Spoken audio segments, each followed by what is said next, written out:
পুরুষ সৌন্দর্য খোঁজে না, তবে কবি নিজেও এক সুন্দরী নারীর প্রেমে পড়েছিলেন। আমি সৌন্দর্য খুঁজিনি, তবে কোনো এক শ্যামবর্ণের মায়াবী নারীর মায়ায় আমি পড়েছি। ভালোবাসা সৌন্দর্য দেখে হয় না, আর যারা সৌন্দর্য খোঁজে তারা ভালোবাসতে জানে না। নারী, তুমি ফর্সা হও বা শ্যামলা, তুমি তো সেই পুরুষের চোখে বিশ্ব সুন্দরী, যেই পুরুষের চোখে তুমি এক মায়াবী নারী। পুরুষ সৌন্দর্য খোঁজে না, তবে কবি নিজেও এক সুন্দরী নারীর প্রেমে পড়েছিলেন। আমি সৌন্দর্য খুঁজিনি, তবে কোনো এক শ্যামবর্ণের মায়াবী নারীর মায়ায় আমি পড়েছি।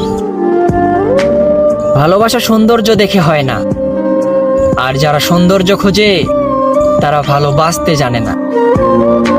নারী, তুমি ফর্সা হও বা শ্যামলা, তুমি তো সেই পুরুষের চোখে বিশ্ব সুন্দরী, যেই পুরুষের চোখে তুমি এক মায়াবী নারী।